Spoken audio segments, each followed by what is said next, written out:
Hello, welcome to Bright Mathematical Solutions. Today we are looking at test 5D of our series Steps to Quantitative Reasoning, and we have this exercise. We have this example that will guide us in solving these questions.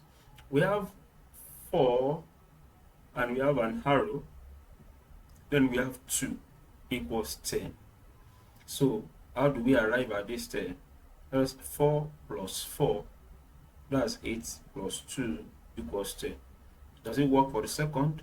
6 plus 6, that's 12, plus 5 plus 3 equals 15. Yes, it works. And we are starting it from where the arrow starts. So 5 plus 5, 10. Because it is going backward, so that means subtraction. When it is going forward, it means addition. 5 plus 5, that's 10, minus 2, that's 8. So it works. Now let us come to this. So we have this unknown.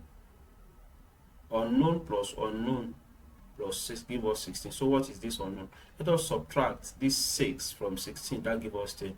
So 10 divided by 2. So that's 5. So our answer here is C.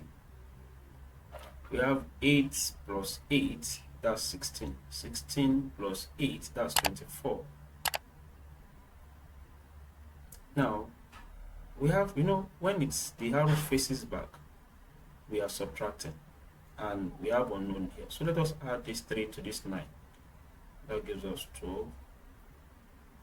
That gives us 12. So 12 divided by 2. That gives us 6. The answer here is, so if we see 6 plus 6, 12. 12 minus 3, that gives us 9.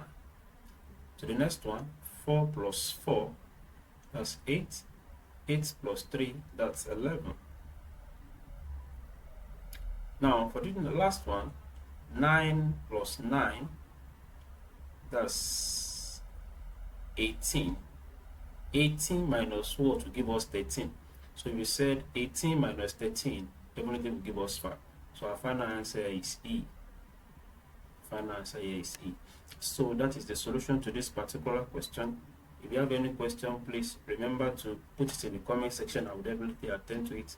Till I come your way next time, please be good.